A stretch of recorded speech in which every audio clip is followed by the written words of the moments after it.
5, 4, 3, 2, 1. That couch?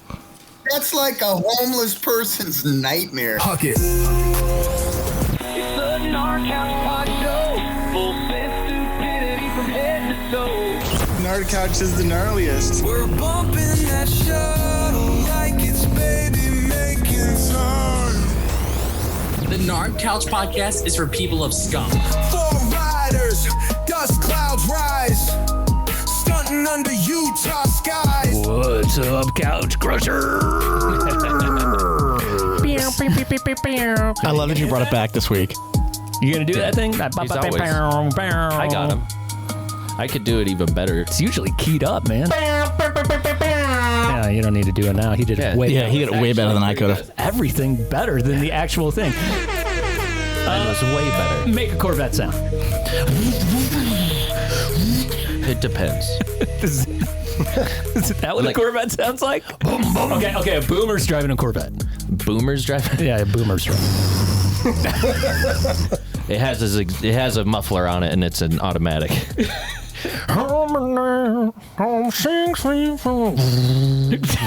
Boomers listen to Creed? Yeah, for sure. I thought that was more of a Gen X thing. If they're in a Corvette, they feel young. You know, I was down in Virgin probably like 3 years ago. We were all sitting around the campfire, and we were listening to nothing but Creed.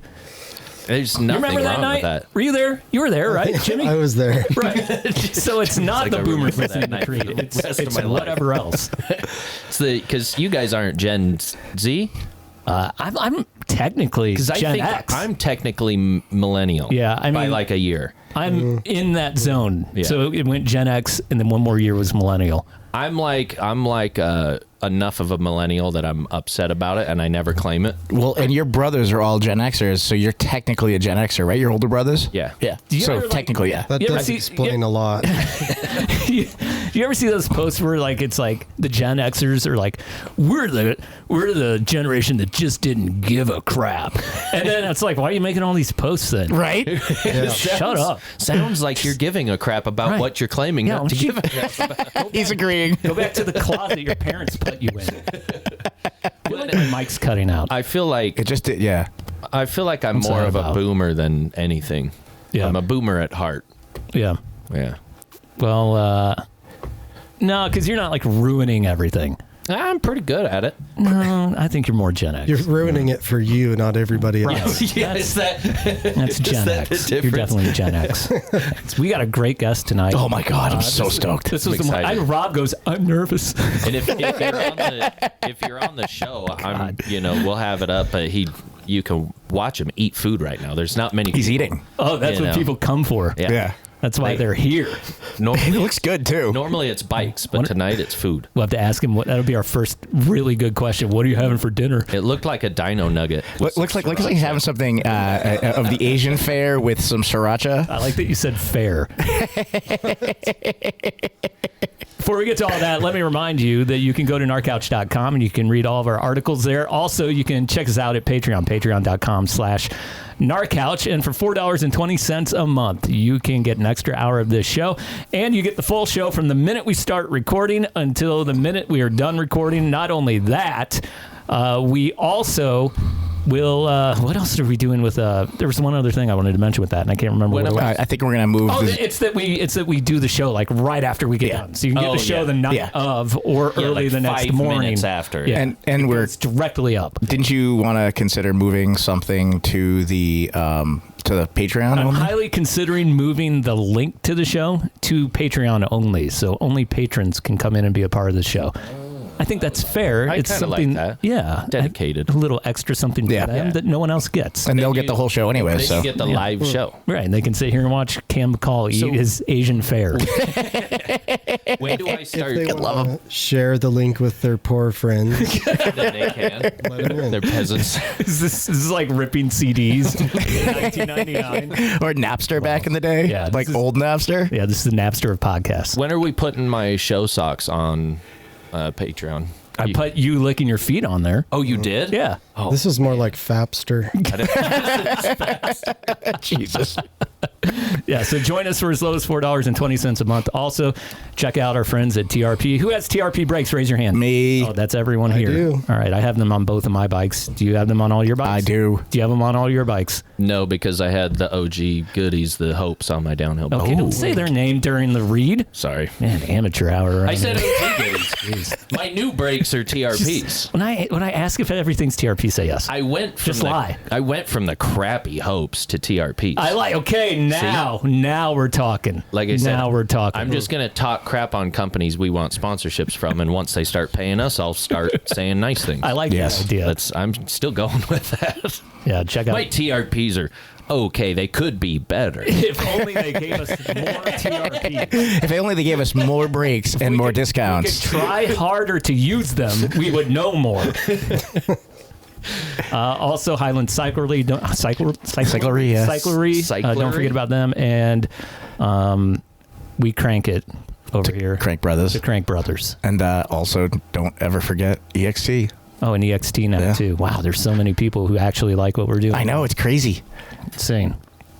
All great companies that we truly believe in. Sitting to my left is a guy who has unbuttoned his shirt a little bit, which means things are about to get just a little bit wild as he strips down. I wore my schmedium. He's one of those guys that you go up to and the way you greet him is, "Hey, man, what the hell's going on?" See, now I look like Chief from last week. Not really, but okay.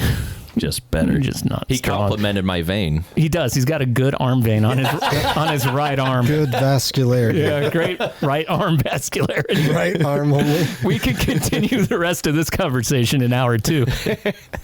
Over there in what we're now calling the sniper's nest. That's one word for it. Jimmy Sniper. I won't say what the other thing it was called earlier tonight was. Across from me, it's Boston Rob. And my name is Chief. I saw you hit something. I was going to get you dropped, but you were like rolling through. Yeah, because I want to hurry up and get to Cam. Yeah, I don't want to keep him waiting too long. And we got a bunch of people in the Zoom room tonight, so I want to say what's up to Elkins, John. No, that's you. Kian Malone, Matthew's iPhone, Tom.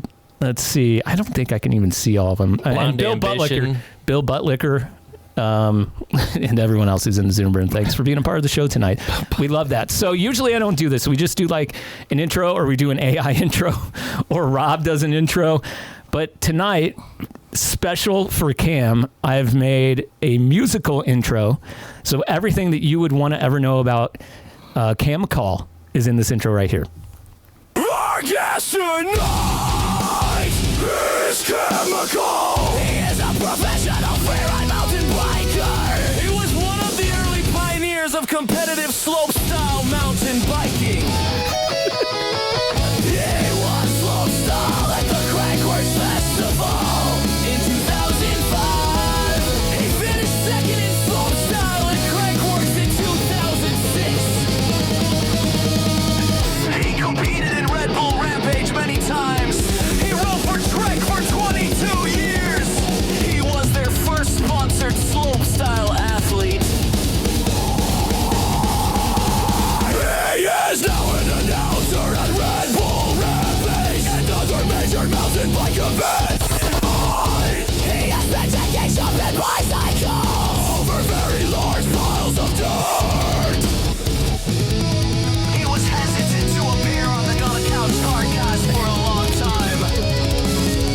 This was due to the nature of the content. The content has been described as questionable. We are now socially acceptable enough for him to talk to us tonight. Cam McCaul joins the Gnar Couch. All right, I hope you got some of that. I hope you got a little bit of it, Cam. We'll have to send him a link to those because he needs to hear that. I'll send those to you, dude. Yeah. I didn't hear that last part. Where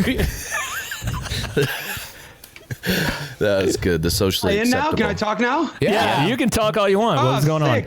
No, I got like bits of it. It was like when the dude would talk, I would get it all. And then when the Screamo guy would come on, then it would like glitch out. And so, yeah, send me that because I want to hear the whole thing. We'll send it to you. I think you'd get a kick out of Yeah, it. and we made you a special outro as well. Yeah, because, we doubled up for you tonight, bud. Yeah, I don't know how many gallons of water we had to divert from someone who needed them or a farm field to make that happen. But songs. I think it took me close to a dozen times to get those the way I wanted them to sound. So yeah, we're in deep on that, and a lot of kilowatts. Yeah, we should probably use part of what we make from this show, so 25 cents, and put it towards cloud seeding so we can get some water to replenish the Great Salt Lake. Sick. Thank you for doing that. That's hilarious. It's basically just a emo screamo. Yeah, what did kind we of a call metal, that? Early 2000s, like metal. Metalcore. Yeah. And just about your history. Yeah. It was facts about you only sung in metalcore. It was good. Like the most basic facts that I could find. Like just he rode for Trek for 22 years, but he's screaming it. Chief's turned into a real P. Diddy these days. Well, dude, it's He's funny great at making songs. Like I remember when I first started riding mountain bikes. This would have been, I don't know, like 15 years ago. And I remember seeing Cam, and I always liked Cam as a rider. And then the more like I watched his videos and the more he did like in like the announcing side of things, I don't know. I just thought you were like really a funny dude. So I thought you would appreciate that. Love it. I'll appreciate it even more when I can hear the whole thing. Yeah, welcome to our tech. Hey, first, my AI created it, and then AI destroyed it. Likely. Canceling out those frequencies using AI. So 100%. maybe that will be the story with AI, just in general at some point. Oh yeah, I mean we're all gonna die. My boss handed me, talk about dying. No, wait, I thought this was forever. My boss handed me a paper of the different generations and what they're called. Okay. What year were you born, Cam? 86, baby. 86. Oh, so he's a millennial too. Yeah. True. See, millennials 81 to 96. Yeah. Did you I'm not even on the verge. I'm like full millennial. Yeah, you're like right in the middle. Did you two find yourselves like crying a lot when you were younger? If I did, I blocked it all out. Yeah, I was gonna say. If I did, I would have gotten beat by my brothers. So I tried not to. That's what I'm saying. That's how you guys have become the successes that you are now. And you've blocked out the millennial list in you, and you've become. Oh, I thought you were like saying I was successful as Cam. You're just saying 4 millennials were successful. Right. Yeah. I mean, for you have a job. It's like millennials. We were thinking of ourselves as Groms, right? When we discovered we were millennials, we're like, no, there's no way I can't be a millennial.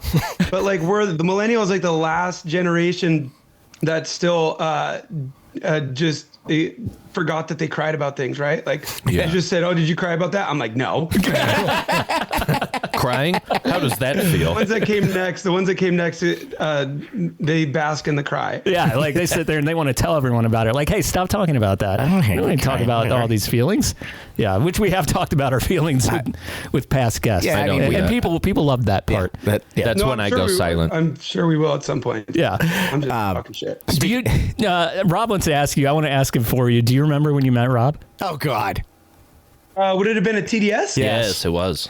Yeah, I think I was probably in the line to take a shower. Yeah. I think he gave me a beer. Oh my God! Okay, so my whole I have notes. We have notes on how we open the show and stuff like that. I thought you had notes on when you met him. I had notes on you, Cam. And I noted that I wanted to tell the story to see if you remembered it, and it was the funniest thing because By the way, I'm super nerding out right now because you have my favorite movie, a picture of you from my favorite movie in your office there. This is nerdy.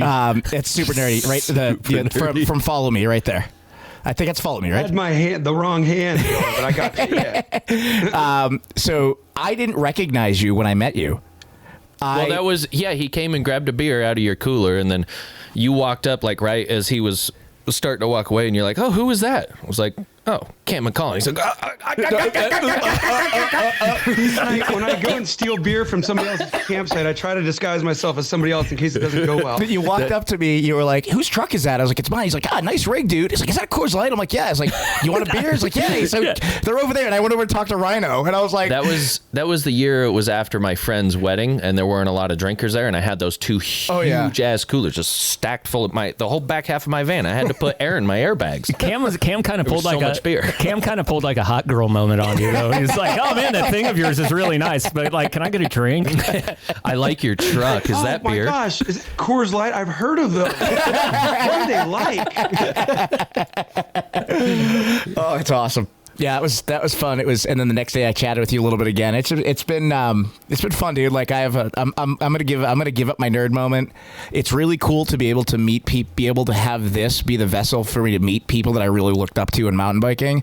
So for that, I thank you for joining us, and I thank you for giving me that at TDS.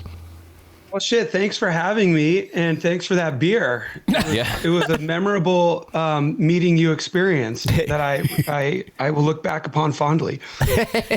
Well, this year I'll give you more than one. Nice. Wow. Yeah. So I was talking to my friend Tyler. Do you know Tyler James down there in Virgin, right? Tyler? Oh, Tyler. Tyler, yes. He will be on our show I think next we need week. to put a D at the end of his name. Yeah. Tylord. Yeah, love that guy. Rode with him a lot when I was down there, like not the past couple years, but a few years before that, like right as he was starting to move down there. And we were talking about, he looked at me and the guy's sending some big stuff now. And like we were talking one day when we were riding, and we said, he looked at me, he did something that was pretty big, and he's like, I think I'm getting kind of good at this now. And I acknowledged, I was like, yeah, man, like what you just did was crazy. Like, do you have a moment like that when you're like, okay, well, I was okay, but now I'm kind of good at this? Like, what is that for you? I think I get the opposite now. I'm like, I battle the exact opposite thing. I go like, I should probably do X, Y, and Z. And then I'm like, but you haven't done QRS or TUV since who knows how long. So maybe you should do QRS TUV before you get into WXYZ. So I have to like pace myself backwards. And, you know, hey, what's up? It's Cheech. That's literally I feel the same exact way. And I see that in Tyler, where he's still fresh enough where he's super amped to go get hurt. And then, I don't know, I definitely have that feeling when I show up to ride. Like I went back down to Virgin this weekend, mostly for the weather, but I brought my enduro bike, go mess around, and went to go jump some stuff, and was just like, went over to a hip and that I would normally just hit first go, and I'm like, same thing. I haven't been out here to ride in about 3 years properly, and so I was like, I'm gonna go down the street. I'm gonna go. It's called wisdom right there. It feels. I don't know if it's bitchdom or wisdom, but I feel like a little bitch when I hold back. I feel like I agree. It's really easy to look at it as bitchdom for sure, but like then you get bitchdom slapped by it, and you're like, okay, that's very true. I knew I wasn't ready for that. I need to go back to QRS TUV, and then we'll be able to get on with where we think we are in our heads. That's why as soon as you said, when Tyler did that thing and he was like, I think I'm getting good, that's why I was like, ooh, dangerous. Every time I have that thought is especially in the get desert, hurt. as soon as you start thinking you're the boss in the desert, you bites. get bitched and slapped because the desert's the boss. Yeah, it really is. Well, I mean, he did have a collarbone injury last year, and that was pretty soon after he had told me that. So that makes that does track. And that reminds me of a quote from Where the Trail Ends, I think. And it was Sergey who said, I think it was him who said, sometimes you get virgin, sometimes virgin gets you. Yeah, that's true. Did you just call Sorgy Sergey? I screwed up. I did it. You know Kurt Sergey? He sounds so eclectic if you do that, though. Sorry, he might be Russian. It could be Sergey in a way. Kurt Sergey Fedorov.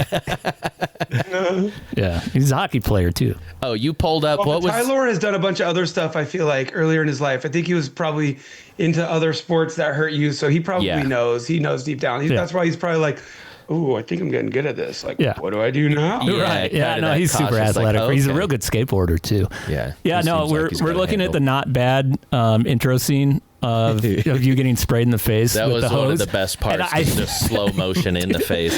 And that was in like the slow motion arrow, and everything was in super slow motion. And I just remember watching that, and that's when I was like, okay, I like this guy.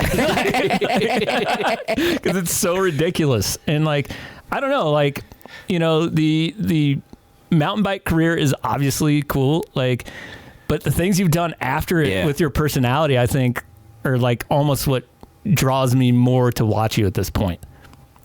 Thanks. That's very kind of you to say. Yeah. I feel like, when you let a few idiots have free reign over a slow-mo camera, and there's hoses and eels around, you don't know how dumb it's gonna get.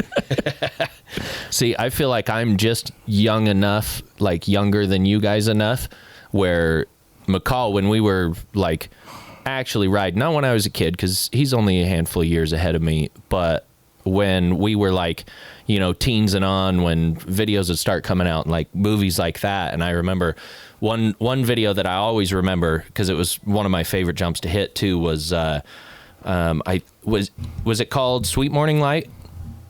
Yeah, down that we used to spend every weekend down around that area and down 70, all the different spots down there. And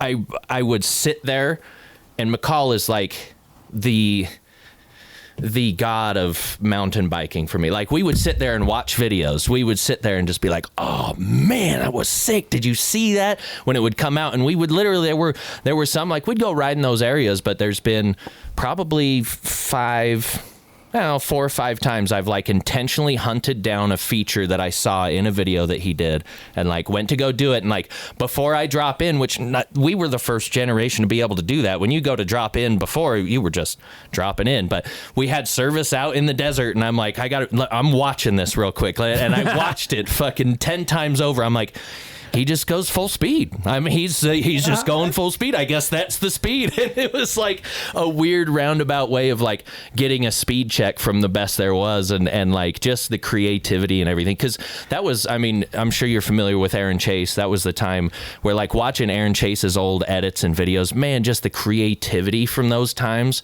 I mean, where you get a lot of like influencers these days that are trying to be like creative in a goofy way. But man, back in the day, making edits, it wasn't just goofy. Like, it was really creative. Oh, nobody's done it this way, nobody's done it that way. And watching like Chase's floating wall on his edit he did, and like so much stuff that you've done where I'm just like, oh my God, I never thought about that. And you go out and do it or go try it, I should say.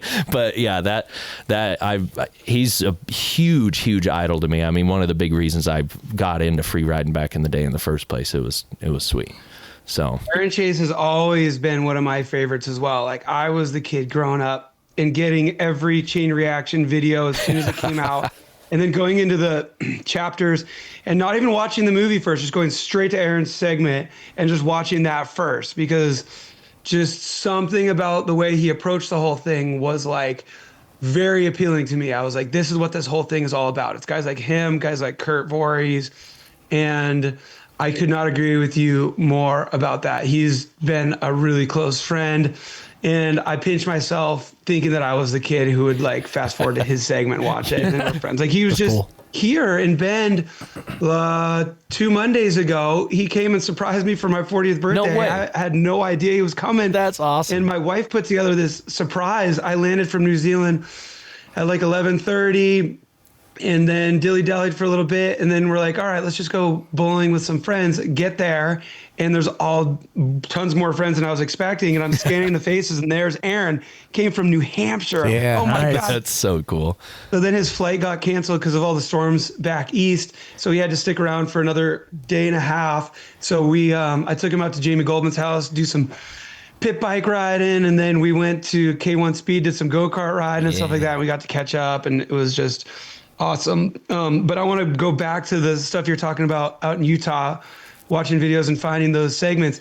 So I don't know how I came across it, because, you know, this was a while ago, and I don't even know if we had Explore page on Instagram or whatever, but I would stumble upon the clips of you hitting all that old stuff, and it would make me so stoked. Like, I can't even describe how stoked it made me.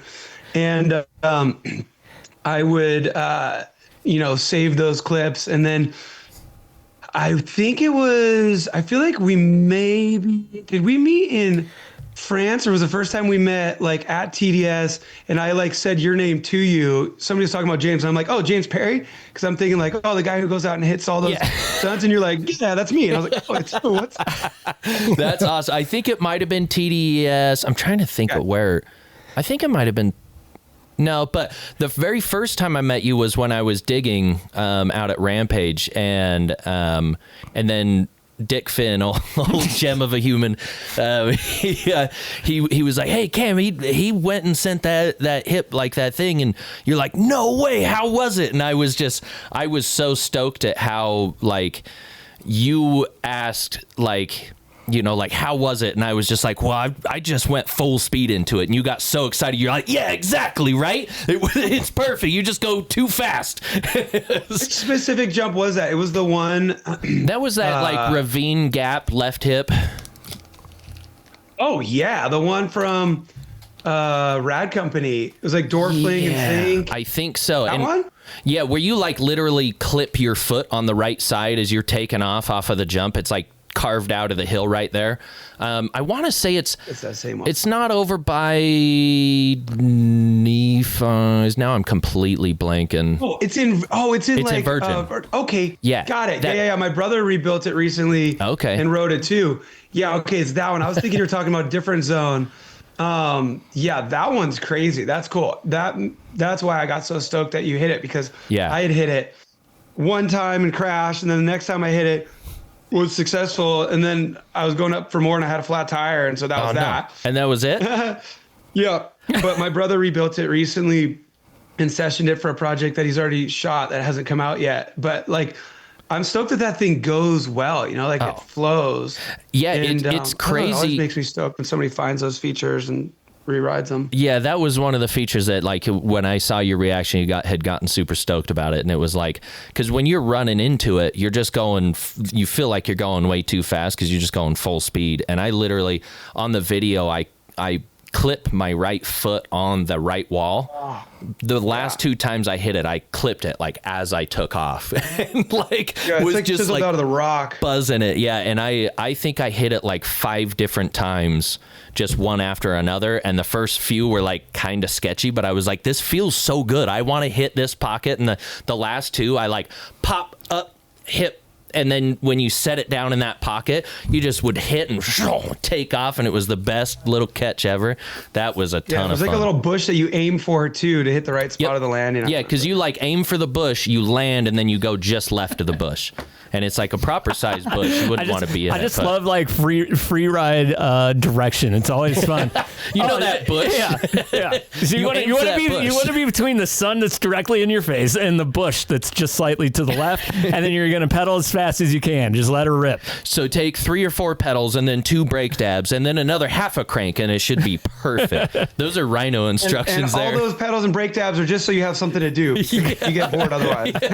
I think it's funny. People who ride moto trip out when they hear mountain bikers giving each other speed information, because they are able to say second gear, fully pinned. They're able to just like actually have some unit of measurement, where we're like, you do have to break into it. Okay, cool. How much braking? You go, it's a okay, got it. Perfect. It's like two dabs, you know, not full brakes, just a little, and then you should be good. You know? I was in a car doing a long road trip with Morgan Meredith, who has been a friend for a long time. He used to work at Bike Mag for ages. He's just a lifer in the bike industry. He's done a million different things, but great guy, one of the best. And I was texting with my brother in the car, and I was like texting out loud. I'm like, oh, my brother's asking me speed for this hit. And I'm like trying to remember back. I'm like, all right, I'm pretty sure you come in as hot as you can be without airing over the roller before the lip. So like, if you have to suck up in order to get backside on the roller, you're going the right speed for the lip. And he was like, what the hell are you talking about? That's the way you guys give speed advice? He thought that was really interesting. And I was like, that's cool that you think that's interesting, because yeah, it probably does sound weird. It's just what we've always done. Like, yeah, I think about this much, or like, you know, we built it so that you can't go too fast. You got a couple little roller checkups. You just go as fast as you can. It should be perfect. That's the classic. Like, we're building a jump right now up at the Ogden Bike Park, and we're like, well, we don't really know how fast to go. We think we're going to move the landing back a couple feet, and well, it might be 7 feet tall, but it also might be 8 feet tall. We're not totally sure at this point. We do know you have to go as fast as you can. Like, that's the only thing we do know, but we don't know where we're going to end up exactly doing that yet. So that is the joy of mountain biking a lot of times. And will I land a Trial and flat? error, suck it and see, fuck around and find out. Right. That's it. We did not go over what you can and can't say on this podcast. Can you say everything? Or You no? can, you yes. can say whatever you want. We're worried about saying the wrong things for you. That's we have gotten rid of the guys who have sex with food on the show, so I think you're going to be good on that end. So we haven't done that in a while. It was a long time ago. Good. Old John Kilo. John Kilo, if anyone wants to look him up on Instagram. About a character. I'm sure there's still people here that do. Just not on video. Oh yeah. Hey, what was it that you were eating? Because I assumed dino nuggets. I saw you hold it up. I swear I was only eating it. Oh, okay. Yeah, it was like one step above dino nuggets until you combine it with everything else, and then it became absolute magic. My wife cooked it up. It was chicken with rice, with green things, and multiple sauces, and it was absolutely delicious. Nice. I saw you hold up the sriracha. Is that your favorite hot sauce? Sauce fan right here, big sauce fan. So, It'd like- be hard to pick a favorite. So your wife will let you eat sriracha because mine won't let me do it. Really? Fart too much? Dear Lord, we have like 3 entire seasons worth of boxes of Hot Ones sauces. Oh, I was gonna ask if you had like Hot One sauces and you're that kind of guy. Hey. Yeah. So like Play all hot along, sauce. we'll watch an episode and try to eat the sauce that they're eating Dude. while they're eating it. And like if the guest comes in and brings a certain beverage, then we will partake in the beverage simultaneously while they do. We try to do what they do in the show, and so we get the full experience. It's fun. That actually sounds fun. You've seen Conan O'Brien, red hair guy? Yeah. Did you see that one? Oh, his is the best. Oh, it's got to be the best one. It's so good. Which one? The Hot Ones interview he does. I didn't see it, Dude, no. he'll like eat the chicken wing and then he stuffs it in his pocket of his super nice suit jacket. He's like, mind if I just put these here? And he's like, yeah, you can put them wherever you want. And then he goes to like dump the hot sauce on and he like does a little dab, the host does, and he just dumps it on the wing and he just sucks it and he's like, oh God. He's like, well, I guess I'm going to do the same. So he dumps it and then he starts dumping it in his mouth as he's like chewing the chicken. It was just, he's like, I'm not feeling it. He's funny. Smears it all over his face. Oh, it's so bad. He's funny.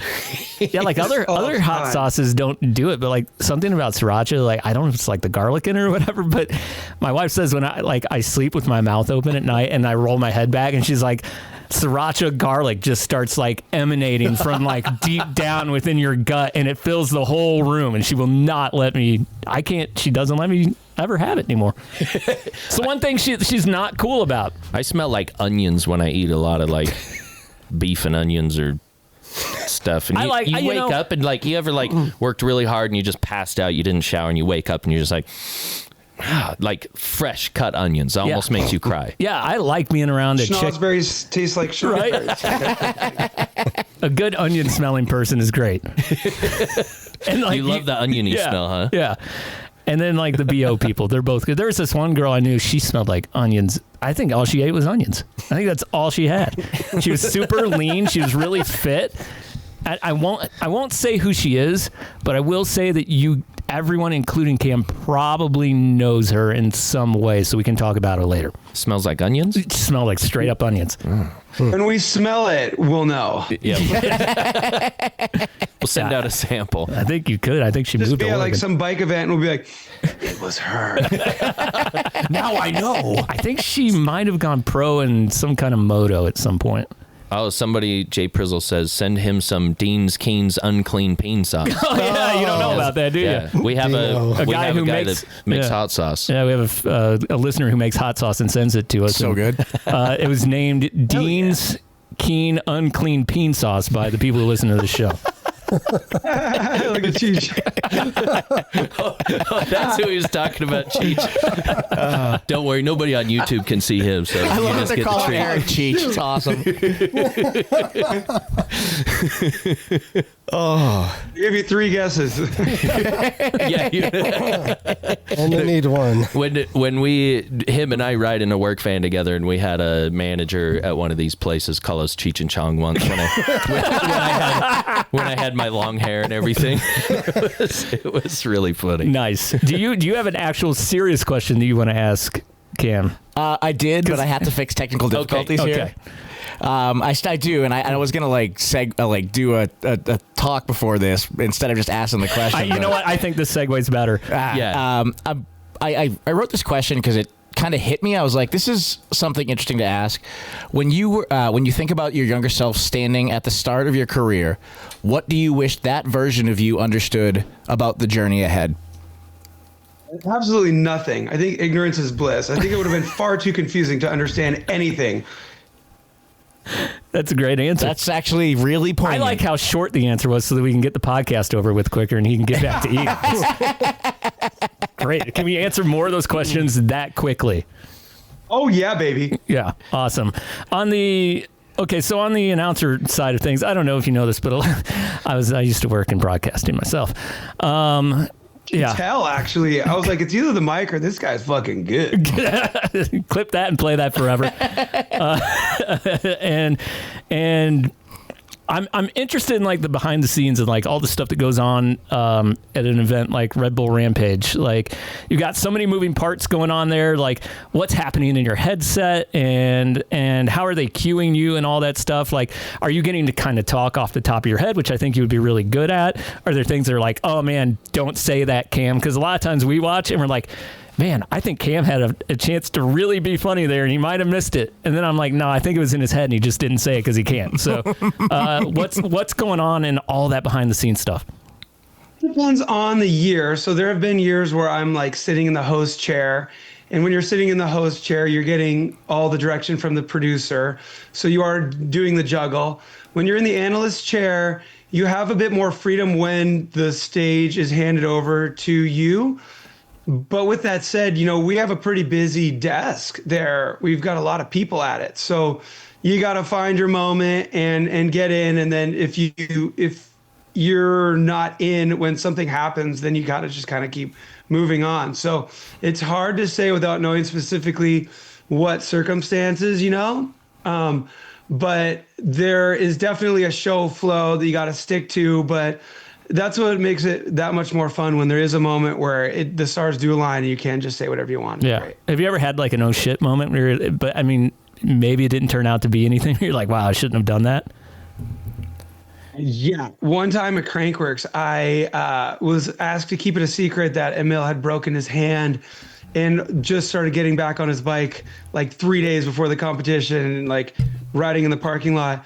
And I just wanted to tell the story so bad, but he was like, I'll tell it, if the contest is over, this and that. But he dropped a run in run one that was so good. And it was like, okay, I'm doing a headset interview with him now because we did not have a field reporter. And as soon as I spoke, my voice went through the PA system at Joyride, and I wasn't expecting that. And so I was already like, ooh, this is crazy. And I found myself basically like prompting him up to tell the story about like breaking his hand and then not knowing if he could ride and then dropping in and basically winning the contest with his first run. You could tell with that run that it was not going to get beat for the rest of the day. So it was the one thing you weren't supposed to bring up. Yeah, exactly. It was the whole interview. Yeah. And so it was like, look at the tree, hit the tree type of thing. And here I am basically queuing him up for this. With that said, it's kind of the last time I'd have this opportunity because we're going to go through all the second runs for everybody else. And we're never going to have a post-run interview for him in the second run like this. It'll be like a victory lap, and it's just not as much energy and stuff like that. So I noticed that I was going down that path, and I was like, I'm not supposed to do this. So I kept it like vague enough. And once I stopped asking the question, there were crickets for like that long. And that felt like an eternity. And I was like, I fucked up. But then he went right into like telling the whole thing. And I was like, oh, thank God. This is going to work. And it ended up being fine.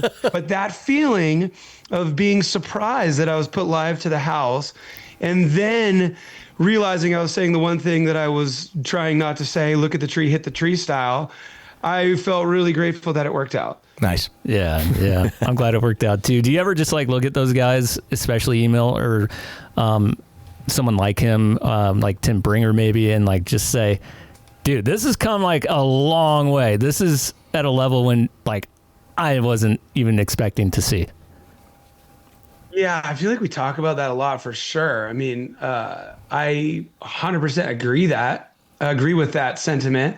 Never thought the sport would get to that point. You know, when it was an experiment, say 2004, the first time they held 2003, the first time they held a slopestyle in Whistler, we were like, ooh, this could kind of be a sport for a couple of years, but not like thinking over 20 and not thinking that it would grow to the level that it's at now where, you know, it's still an experiment, you know, it's still a question of whether like it has a really good spot within the bike industry, but it's kind of undeniable that, you know, BMX dirt has kind of dwindled and mountain bike slopestyle is kind of the place to go if you're a BMX dirt rider.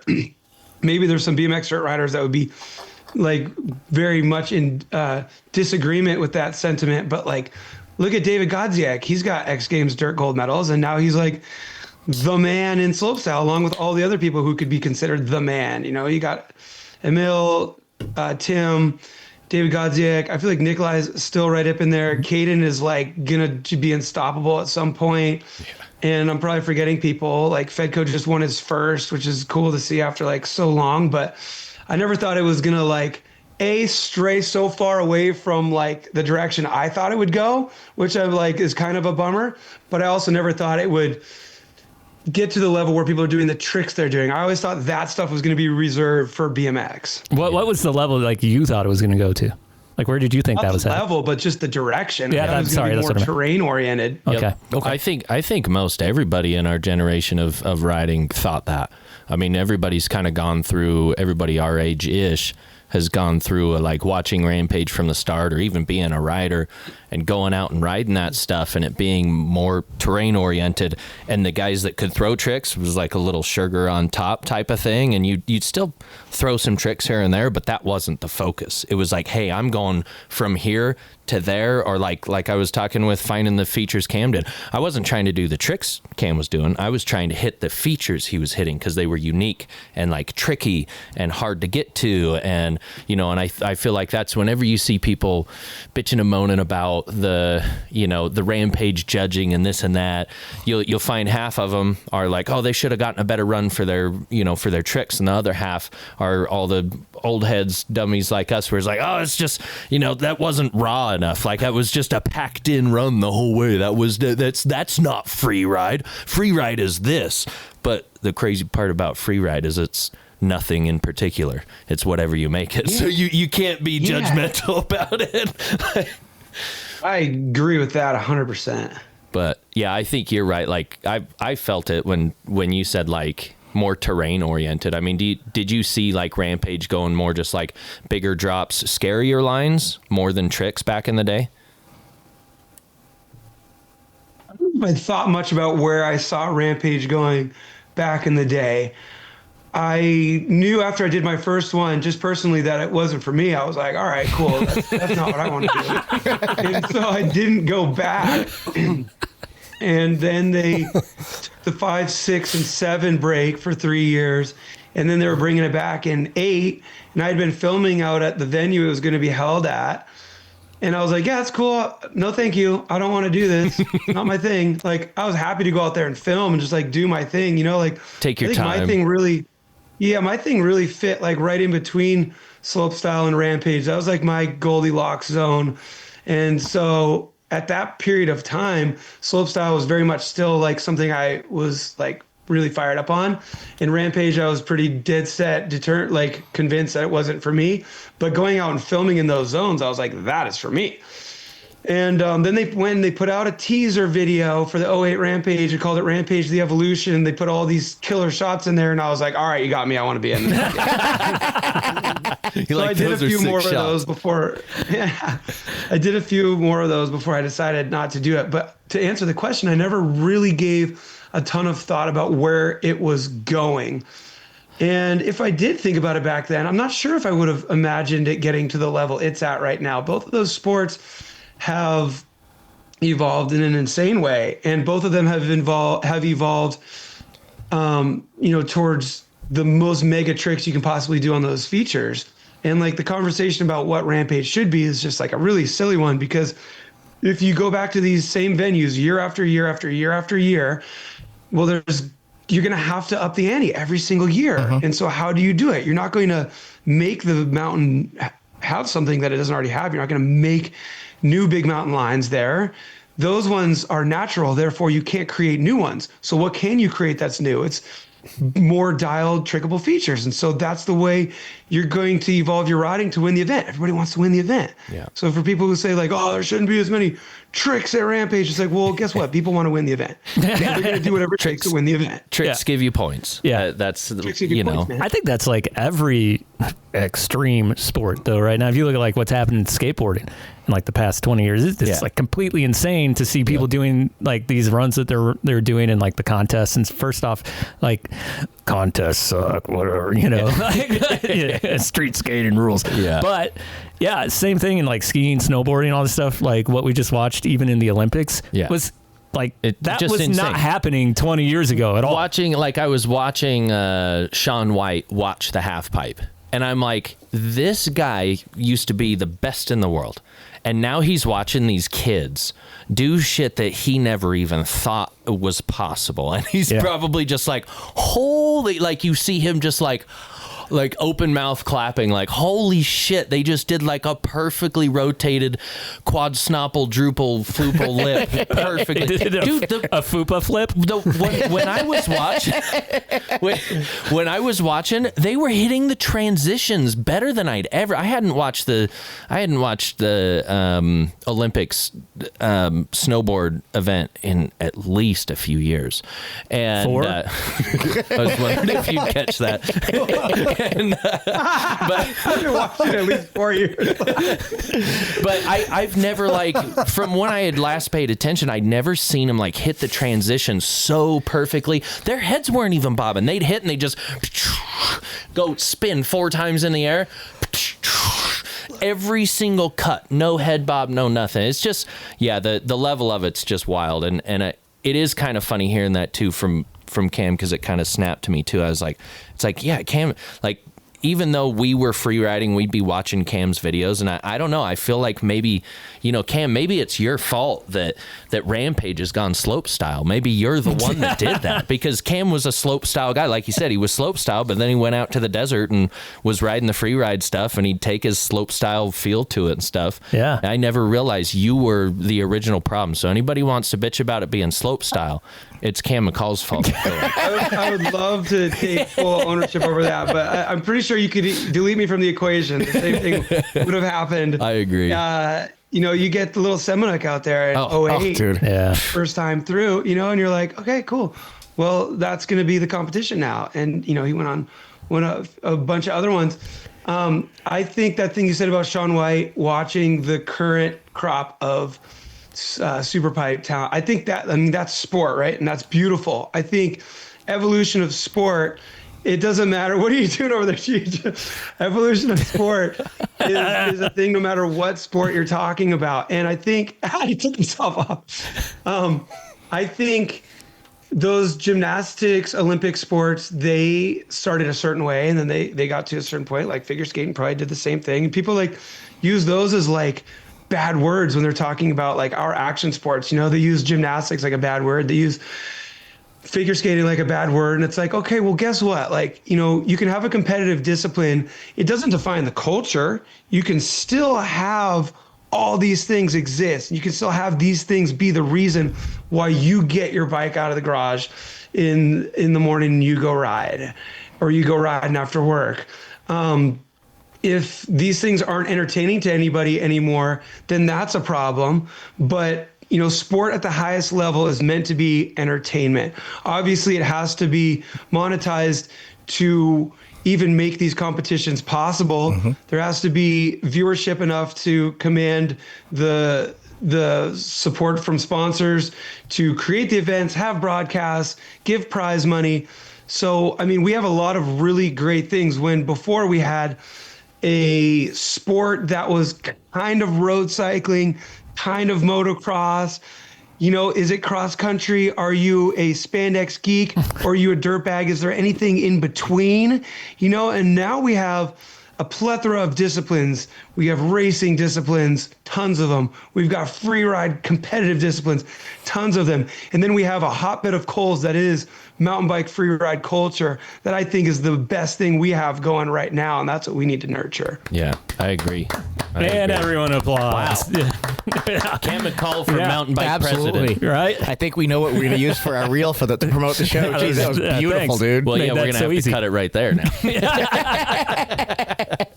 Oh, that was great. I think Until I that's give awesome. you something far more clickbaity. Consummate professional over I think here. it's awesome. Like he was saying, like once you bring the competition into it, it changes it. But just like the vibe and the roundaboutness of Freeride, like Freeride's Freeride, and that's where we were talking about Ty Lord earlier and how like he's getting good and like this kind of that happens because. And not that he couldn't do it on his own, but that happens because there's the people that he goes and hangs with and rides with are, and it's like, oh shit, well, if they did it, I think I could do it. And it's, and it's like the friendly competition when you're out there having fun and you want to like show like, oh, you did it. Watch this. And you try and go bigger or, and that I've had that multiple times where we go down for 2-3 weeks during Rampage time and just go ride. And the amount of guys that better than me I'd go ride with, and I'd get on a hip with Sorgay and stuff. We were just having an afternoon session, and he came out, and it was like, I'm like, man, I'm riding with the best of them, and you just get this back and forth, and they were like, dude, you hit that so sick, and I was like, are you kidding me? You hit that super sick, and we were trying to outboost each other and this and that, and it just turns into like this friendly, playful, and at the same time, it involves camping and being out in the middle of nowhere and all that stuff, and so it's just a big like camaraderie around it, and I feel like you definitely like find, as Toretto would say, family out there. Yeah, it's like an oddly supportive competition. Like, yeah. Because you're not being like competitive with your friends, but you get that same urge. Yeah, it's the oh, you can do that. Oh, I think I can at least do that. I think we got this. Like it's fun. Yeah, and it's weird because people like. They're so supportive. I think April talked about this last week, and she was talking about it from like the female perspective. Yeah. But just like going out with like Ryan Rodriguez, for example, and like he's like, no, you can ride that. Now go do it.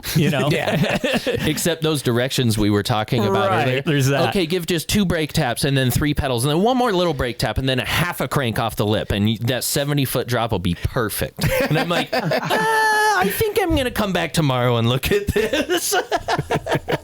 Yeah, that's exactly. I mean, all that stuff you're talking about, like that stuff is fun. Like we enjoy it, and that's the whole point out of all this. It's so easy to get distracted by a million other different things, but moments like that, those are fun. Mm-hmm. Yeah. It's the moments where you don't care if anybody sees you. The phones, the cameras don't get pulled out when you're having your best time on the bike with the friends. Yeah. That's where you don't care. You're like, I'll spend all of my money just to come out and do this any chance I get. And I mean, everybody here has had the consequences of like doing it. There's consequences. You might crash, you might break yourself, but for some reason, we still think it's worth it. There's got to be a reason that's the case, And kind of adds to it too, though, the fact that that exists, and all of us have experienced certain things to where we know that it's not a myth. We don't think it exists. It really does exist. And I'm not much of a video game player, but I feel like if anybody out there is, if the game gave you like, unlimited lives or whatever, would it be as much fun? And I don't know, maybe there's tons of games that give you unlimited lives, but there's something at stake. There's something on the table to make you like have to really focus. And when you really focus, then you're able to block everything else out. Yeah. And that's what we're chasing. Yeah. It's that make it or break it kind of feeling. I think everybody gets that in one way or another. Even the people that might just like play video games and they do get they're like, no, why wouldn't I want unlimited lives? That makes sense.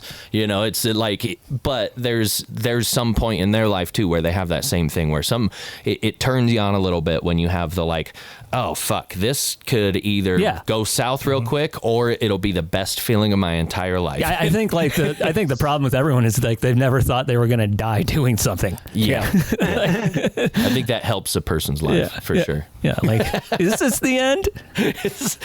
Should I do this? This is truly dangerous. That's what you have to block out. Otherwise, you just won't drop. Yeah, no, it is a funny thing because you do like you go out and you look at it and you have to like put yourself. We talk about like putting ourselves in like the reality of the moment, and like maybe the reality of the moment is like you've done a 35-foot drop, so what's 40? Yeah, right. Like, and that's the truth about it. And there's just only success in your brain, and most of the times it comes out that way. It's when we all say it. Oh, it was when I wasn't really paying attention. It was something stupid that I crashed on, and hopefully it's usually something like that. Yeah, you hopefully. know? Yeah, not too much whiskey or something. Yeah, but then our dumb brains use that, and they go, all right, so the last few times we got hurt, it's on something dumb where I wasn't really paying attention to the risk, but this is really, really dangerous, so I probably won't get hurt this time. I'll be fine. For sure.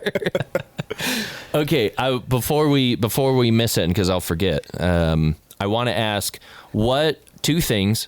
What's the favorite, either most exciting or just your favorite event you've ever done? And then what is your most favorite, whether being most excited at the end that you survived, favorite event and favorite feature that you've ever hit, and whether it be for filming or whatnot?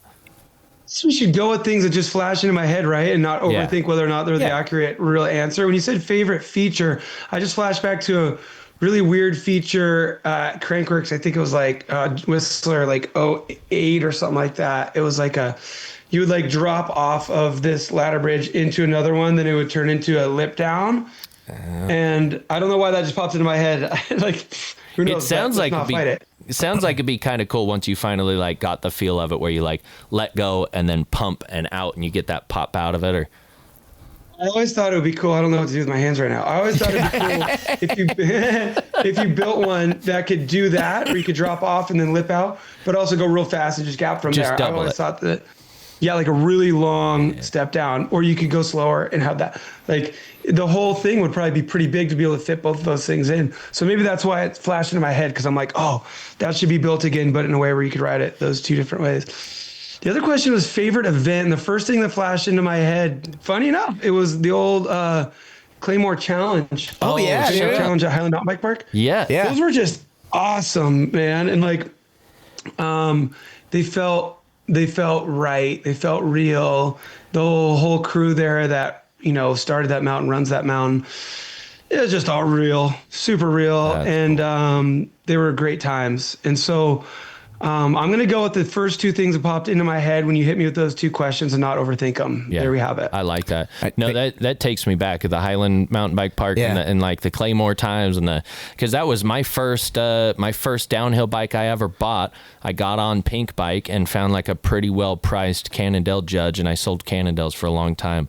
And I go to send an email, and it's Aaron.Chase at blah blah blah, and I like message. You're buying it from Aaron? Yeah, and I ask, and I was like, hey, I'm broke as shit. I've got this much money. I'm not trying to lowball you, but if you'll take it, I would love to buy it. And he's like, dude, 100%. What's the address? And just like didn't even blink twice. And I was like, wait a second, is this like the Aaron Chase? And this is when I'm selling Cannondale mountain bikes. I'm watching his and your videos like in the bike shop every day. Like this, I bought his Judge, and then I ended up having, the Perp, and then I had a Claymore, and then I had this and that. You see people ride the bikes and you're like, I need that bike. I could be that good if I have that bike.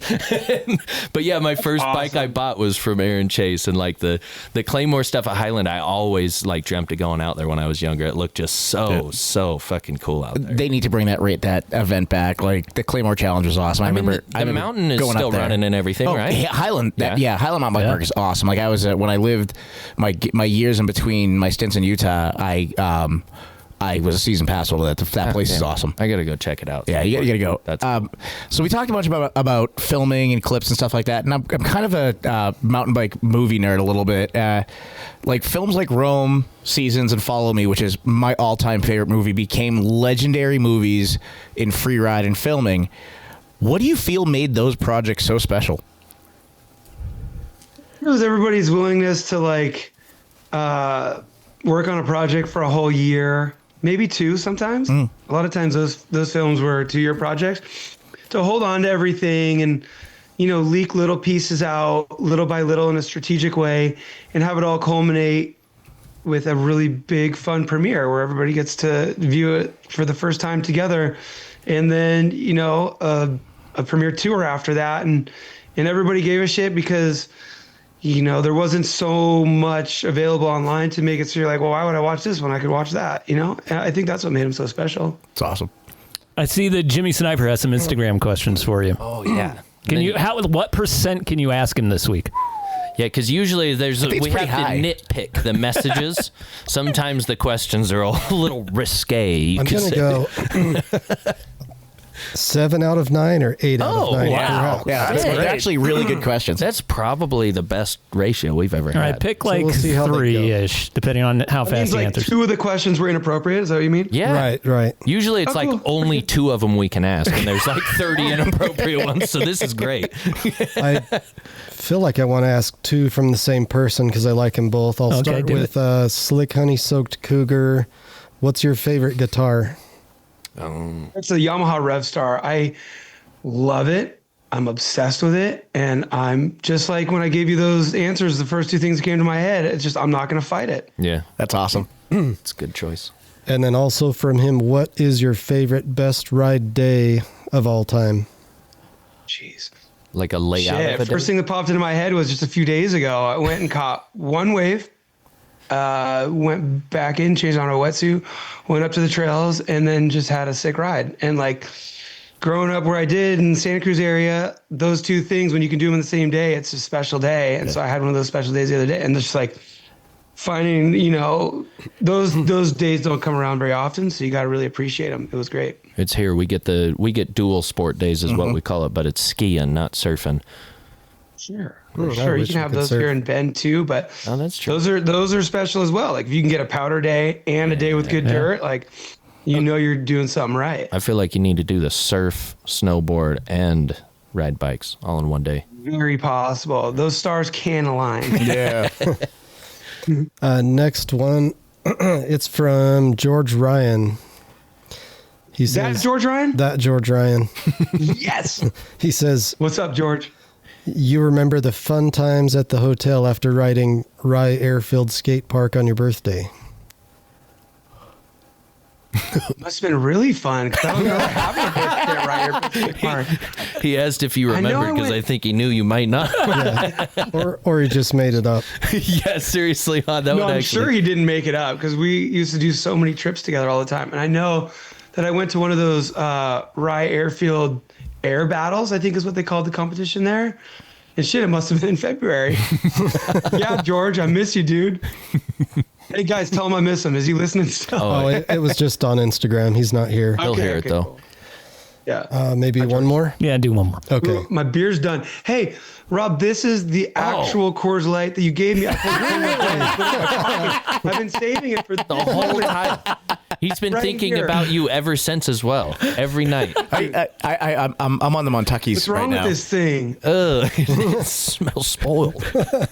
Just kidding. All right. Last question from user #1 Jumpman. He says, what's it like working with a massive brand like Trek? And do they listen to your ideas? I forget. They stopped listening. I'm just kidding. I'm no longer with them, but it was the best thing ever. It was over 2 decades, and I'm very grateful for that time. And in the early days, I was involved in stuff for sure. Not so much in the later days, and that is what it is. But in the early days, we were definitely creating things together, and those were good times. All of the times were good in their own different ways. Sometimes the forest has just got to burn down. The forest burned down, and I think it's good too. Yeah, that's true. New growth. That would back at that time. I feel like you would see more stuff. I mean, we just haven't seen that hardly anymore these days. Like the rider version, like, oh hey, this is Cam McCaul's frame, or this is Aaron Chase's frame, like the Chase dirt jumper on this and that. Like that used to be very prevalent. When somebody would become a pro, whoever sponsored them would come out with a version of their stuff, and I feel like Deity still does that and stuff, but like you don't really see that anymore, especially with bike companies and frames and stuff. So I could see that. It's so common in other sports that have, they really pay attention to their culture and honor it and cultivate it. I think though there's other sports that really do cool stuff like that. It's less prevalent in our sport. I will say, I think the Josh Bryceland handlebars look really killer, and I want them because I just want them because they look sick, and I've always liked high-rise bars. but also I think Josh Bryceland kicks ass. And like to see a brand, I don't know anything about the brand BergTech. I know nothing about them, but just knowing even just this little bit that they pay attention to the fact that they have such an awesome dude on their brand and they have a signature bar that is to his specifications and they probably kick ass. I think that whole thing just in general kicks ass. Yeah. Like half the reason you want to buy those bars is because of who wants them and who rides them. It's like, oh, those are Josh Bryceland's. I know he's a good ride and I would like that style too. And that's half the reason you end up buying it. But yeah, you definitely don't see it as much, but it's still there. Yeah, I feel like if you put like Vink or Bryceland on anything, I'm in. Probably.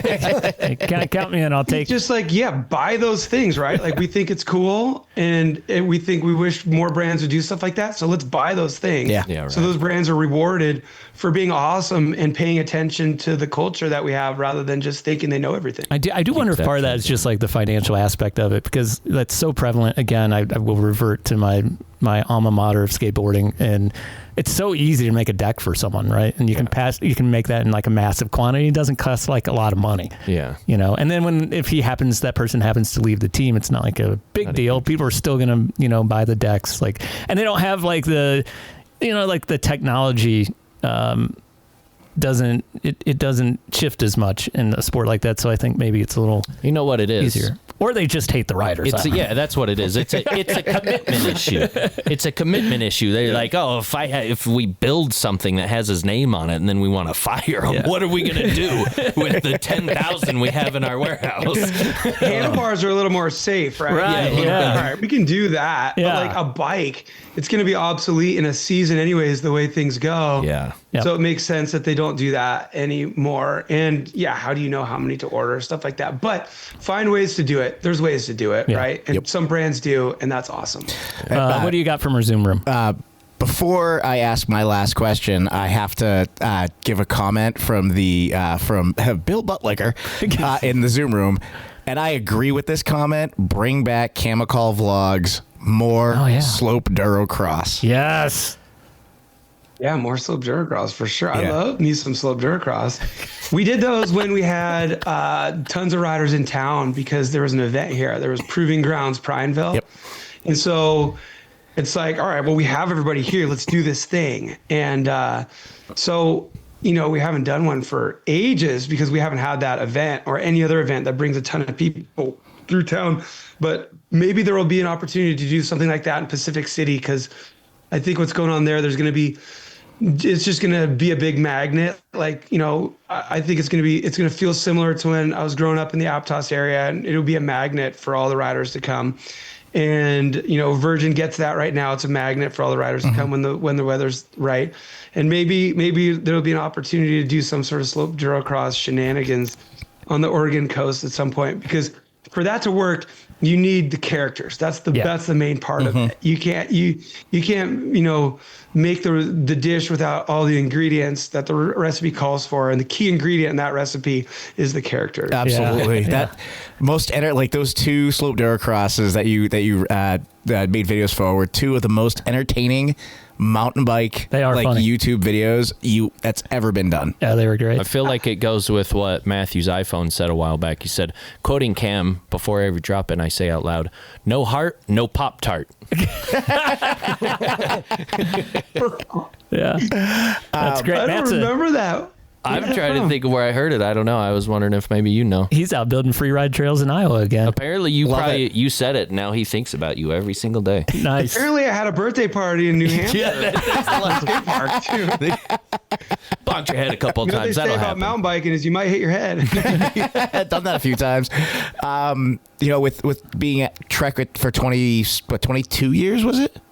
I think I like 22 complete seasons type of thing. Yeah. But 04 to 2025. Are you seeking a new frame sponsor, or are you just kind of enjoying life? Hell yeah, baby. Hell yeah. Any prospects? Yeah. I've talked to a bunch of people, and I'm talking to more brands currently. Haven't been able to figure anything out yet. For different reasons for each brand. It hasn't been like one reason fits all. But I very much would love to strike up a relationship with another bike brand And I think the right fit is going to come around at the right time. And maybe I'm not doing a good enough job broadcasting the fact that I'm actively like really looking, I'm just doing that like behind the scenes. Like it's a small industry. And when you've been in it for this long, you can be in conversations with people and somebody will say, oh, I got a contact at such and such brand. So all of my leads have gone that way right now. And there hasn't been really a shortage of brands to reach out to. But I'm a firm believer in, the right thing happens at the right time. And so those magic connections happen. And if they lead to nothing, that's fine. But like that magic connection that's going to work out, maybe it's just yet to be connected. And so if anybody's listening, hit me up. I'm going to be a nerd and quote something from Lord of the Rings here. A wizard, like a bike. It's like a bike deal. A wizard is never late or early. It just happens when it happens. I thought that was Harry Potter. Perfect. So in the email I sent you, we went back and forth a little bit. I said if you wanted to ask us any questions, whether it was stupid, funny, or serious. It's actually a requirement. Yeah. You have to do it. Okay, $20,000 falls in your lap. You can't spend it on bills. You can't invest it. You have to sign a contract saying you will spend this on something that will give you enjoyment. What do you do? I think the first, I'm going to do what McCaul just said. First thing that popped into my head was a mint El Camino and a brand new mountain bike for the back and just go on some road trips. Yeah. I might have like $1,000 left to spend if I don't buy too nice of a bike, so then I can go on a couple trips. Love it. I'll probably buy the first motorcycle that I've owned in a while and then another bike because why would I not want to have a fourth mountain bike?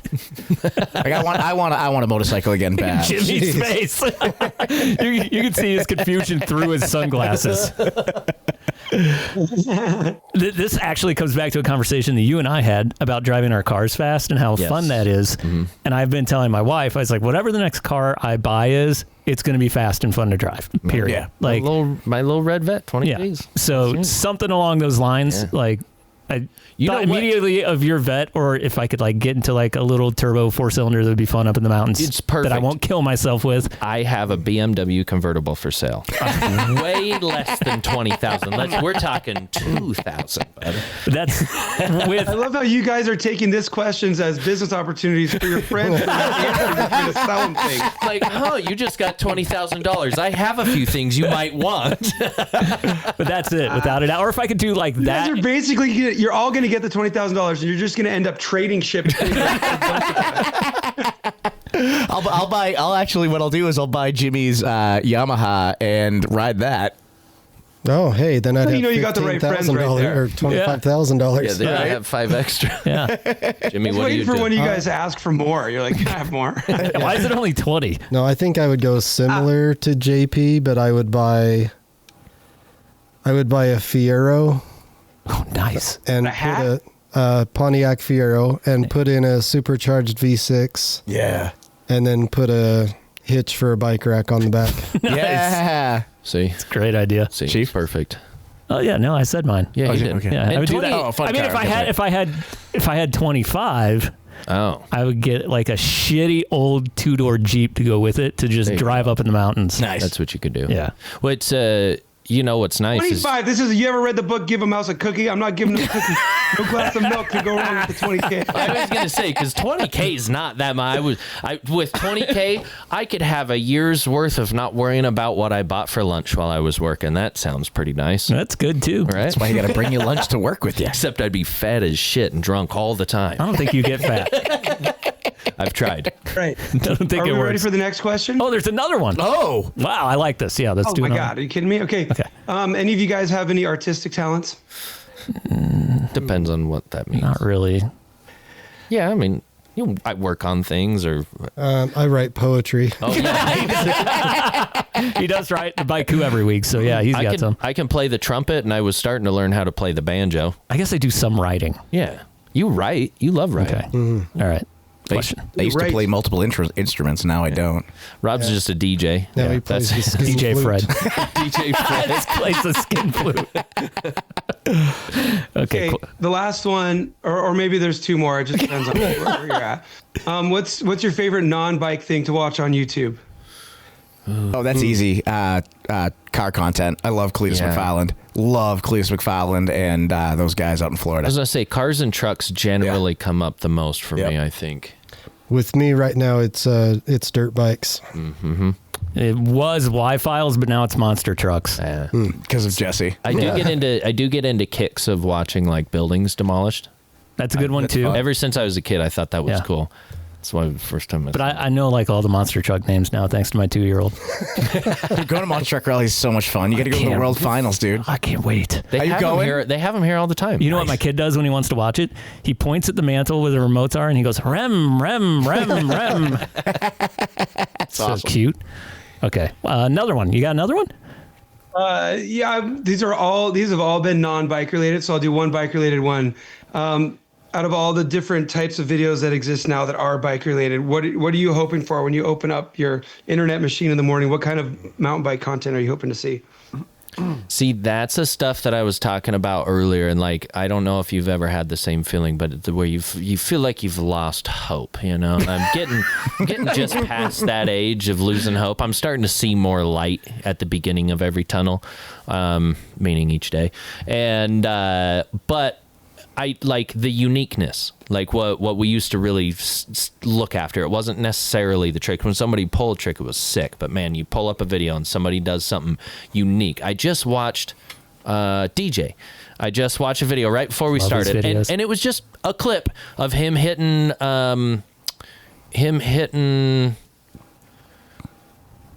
the step ups, not the old ones, but like I wouldn't even say step ups, but the jumps on the just left of the old site that everybody goes to set. Bizetts. Oh, okay. Happy to Yeah, the help. guy that I dug for Rampage, those jumps. I've never hit my head. But like I was just watching, he spun a 3, like a flat 3. Oh, I saw that today. One direction while the camera was underneath him spinning the other Oh, that was a direction. great shot. And I was just like, it brought me in. I was just like, Yeah. that's fucking unique. So many people could 360 that, but just seeing that, I was like, that was cool. I had to watch it a few times to see what was his going stuff and Reese Wallace's stuff. I like those Yes. guys a lot. on. Yeah. I like whatever long form R-Dog's doing. I Like, was going to say the same thing. That's my That's answer. what I want to see every day. Like Yep. whatever. What was that one? Whatever long form R-Dog is doing, like that's what I want to see. nice. I love like Nice. anything skate inspired. Yeah. Like in mountain biking, like Kind of punk, a little bit of. I know, like we went through like this. I feel like we went through this thing where everything was like so grand, right? You remember, like where they were great videos. Don't get me wrong, like where the trail ends and all that stuff, and everything had Everything like had to this be plot perfect. and like, yeah. But I just want to see some guys in a truck with no top, like tear-assing and ripping around shit on a bike, like and doing it to good music that they didn't pay for. Like, I love that. Yeah. Doing something that you're like, man, I wish I was sitting in that truck right now. That's absolutely my answer. And, you know, anything from DJ and Reese as well. Like, that's the stuff that they keep. But I want to see more like the roadkills and the stuff that Hot Dog and those guys I do. love that stuff. And it's got dirt jumps in it too, and I love watching dirt jumps. It's not just strictly, you know, mountain stuff. It's a little bit of both, or dudes who are riding a bike park like just total bats out of hell. Just shredding the shit out of it, Yeah. hardly staying I on love the trail. that. Laughing and having a good time while you're riding. Yeah. I'm with you on that. It's like the In the Hills Gang, 50 to 1. Roadkills is a ride or die crew video. You know, like all these crews that exist that do things together and make videos that are of that style. That's where I'm at too with what I like to watch. Yeah, I just think like we've seen so many clips. I can't watch any more clips unless they're of my friend Tylor. And I just love to watch like an actual video where I can sit and like just watch people shred. Just like he said, that was what we always tried to do, even when we were out getting clips with the homies, was just like rowdy, fun, crazy shit. And it was always with like your bike crew. Everybody had like a name for their crew, and you know, you'd have people show up, and it was just always a session. Right. There was always people goofing, always getting just random clips, and you smash them together with cool ass music, and it's just fucking rock and roll, shredding bikes. Yeah, that's hard to beat. Yeah. Well, hey man, we loved having you on. That was great. Thanks for 4 questions. That's the most anyone's asked. That's awesome. Plenty long. Yeah. And it was great that you finally got to hook up with Rob, who just admires you more than anyone I know, and tell these old stories and like relive some stuff with JP that we didn't even know about. That is pretty cool. Of course, we also didn't know that he had a lady until he told us like a month ago. So I just don't say anything really unless somebody asks me a question. Yeah, the millennials, they're like that. Yeah, that's like Garth on Wayne's World. Wayne's World, when he plays the drums, he's like, "Whoa, that was good." He's like, "I like to play." Yeah, and looking forward to seeing you again. On Rampage and doing the broadcast and stuff. You always bring like a bit of humor to it, and enough of knowledge for even people who don't really know what the hell's going on. Which I'm sure they tell you. You should help the people who don't know what's happening right now as well. So yeah. They tell us. Yeah, for sure. Anyone you want to shout out to before we let you go? Hell yeah. Thank you to Fox. Thank you to Shimano. These are 2 companies that are still backing me. I love it. I have cool plans in the works for this year, just looking for partners to make it happen. And I appreciate you guys hitting me up and inviting me on to finally open this beer that Rob gave me 3 years ago. He's never even refrigerated it. Thanks for the invitation. All right, so that is Cam McCaul, everyone. My favorite interview for coming on so far. Yeah, that one was really awesome. fun. Yeah, so if you want to stick around for a little bit of the second hour, you can, but you don't have to. He's got a family. I get to He it. has real things to do. Yeah, that's so do I, and here I am. No, you're fine. We'll go do math homework and make sure that the spelling words are memorized. Yeah, that's important stuff. Yeah, or else you end up doing a podcast. Pays you zero money. Don't leave your kids with no other option. All right, kids. Thank you guys so much for having me yet again. Thanks, dude. We'll see you, man. TDS this year, bud. We'll see you around. Cheers, guys. Later. And we'll send you that stuff. See the. Yeah, the songs. Send me the songs. I'll send you the songs. Yeah. I'm glad you have to hit the leave meeting button twice, or else I would have missed out. Cam McCaul was great. Thank you, Rob, for getting him on the show. That really was a fun time. Cam McCaul's amazing. And it was fun until I had to scramble to get a camera on JP. Yeah, because everyone comes in here so unprepared. So I've had that other fucking phone that I've been using, and I didn't have it, and I was working down south, and I was gonna go pick it up, but I was running late, and I pulled up. I was like, "Fuck, I don't have that phone," and I meant to go in and delete more videos off of my phone because I'm filling this one up. I don't know how. Yeah, just gotta say, Rob, take the camera out, and I'll just record you. Yeah, from here on out, then you won't have to bring me a brick or anything, Rob, if you'll just record me. I feel like with that camera over there now, we're at the backroom casting couch, though. I've looked into the eye of it a couple of times, and I don't know if it makes me more flaccid or not. It scares me, though.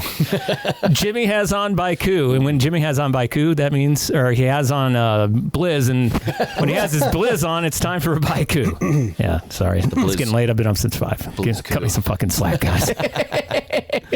What do we go to? Where do we go? Enjoywinter.com. Go to enjoywinter.com and use the code SponchesMom. We've had the same code for 5 years now. SponchesMom. That's the code you use at enjoywinter.com to get yourself 30% off. We've said it before. We'll say it again.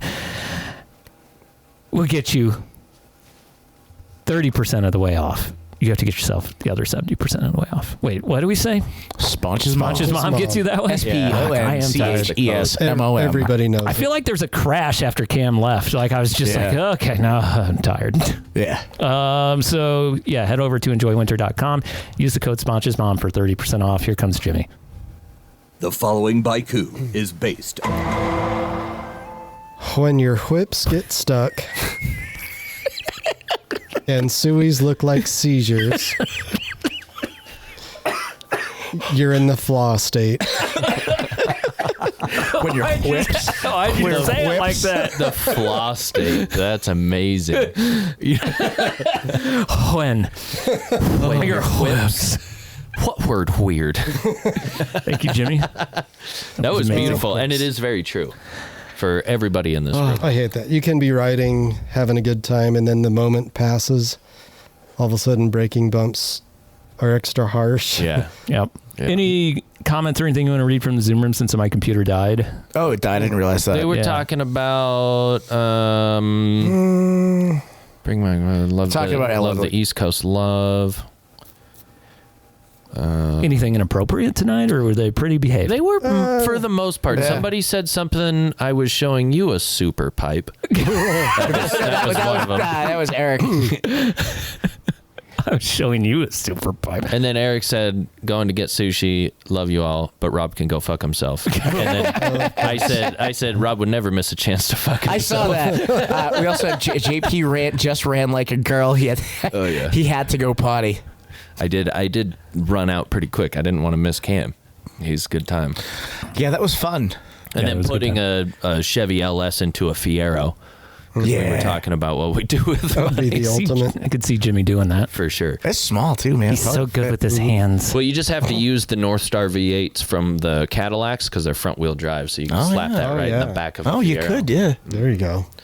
I had one of those back in the day. Well, my parents did, and I stole it. It's cozy as shit. You just sit back, big old cushion seats. I was thinking today about, actually this morning, about how many parts of a car sound gay. Oh, Jesus. That's an hour or two conversation. I mean, that could be an hour or two conversation, but like crankshaft. Nipples. Yeah. Everything's got nipples. Literally. Anything that says shaft. Camshaft. It's got rods. Input shaft. I was about to say heads. Just, that's what I'm thinking, Mom. Heads, lifters, lube. Long tube headers. Oh. I'll show you a long tube header. I'm sure you won't. Whoa. Wow. Trannies.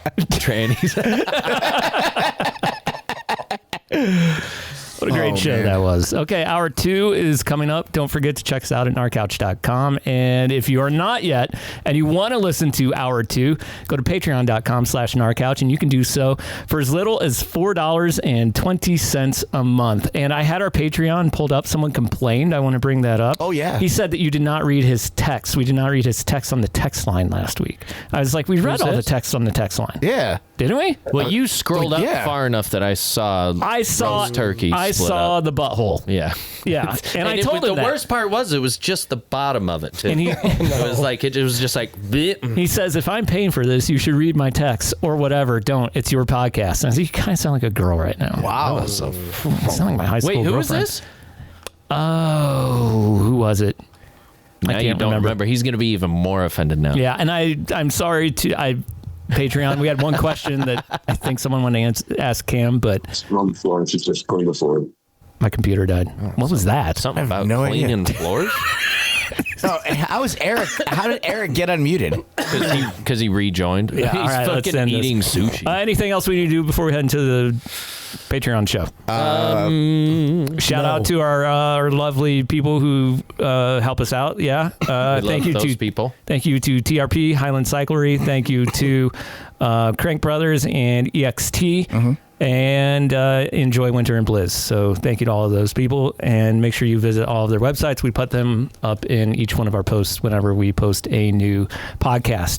This one should drop when, JP? Monday, Tuesday, and Wednesday? No. I mean, if you want to do it Sunday night, I'll have it ready. I went down to Virgin this week. I'll hold you to it. That's a good excuse. Yeah, I went to Virgin, and then I came back, and then I worked on it till like one of them because I had to set up my computer and shit, and then I noticed that somebody hadn't uploaded a video. So it could have been done Sunday night. Does not mean it would have, but I did enjoy the excuse to be like, "Wow, Chief, I tried to finish this morning." I could tell by your text. Inside, he's I would have had it done, but you fucked up. It's Monday morning at 9:00, and I don't see your video, and this was the first time I checked. But I did have a stupid ass concrete pour that I had to go to at like 4:45 in the morning. So I got like 3 hours of sleep and then came back home and finished it. That was cool. Well, you're gonna have to do some extra video editing because your camera died. Yeah. No, I'm gonna give you what I want you to put on there, which is your foot picture in between. Yeah. and then put on and then load on this. Yeah. Yeah, and I'll have that in the split. That's hilarious. Okay, so I'm getting good enough. That'll be easy. Yeah, check out our YouTube channel, and you can see all of our lovely faces there. and I think Cam asked me at one point what I was doing with my hands. So, And I'll find I'll find a very entertaining noise to put over all of Rob's fucks in the first 5 minutes. I don't know if I saw that. You didn't. I think you pulled it off. Well, he was geeking out too much. Yeah, Jimmy's like, I was paying attention. I should have started swearing when I was like trying to set the camera up for you. It was super fun. So we have an outro song. We got to make sure we send this one to Cam. I will. And we'll see you on the other side. This is our thank you to Cam song. Thank you to Cam McCaul. He joined us on the Gnar Couch Podcast. We had fun talking to him. His stories were entertaining. We have always liked him as a writer. As a writer. We have always liked him as a broadcaster. He has spent many years riding bicycles off cliffs. He has also spent many years talking about people riding bicycles off cliffs. We appreciate him taking the time to join us. We hope he will come back sometime. This episode will continue on a Patreon. There is another full hour of the show. It is completely intense. It is more like the version of the show Cam did not want to be a part of. You can find it on Patreon. Thank you for listening.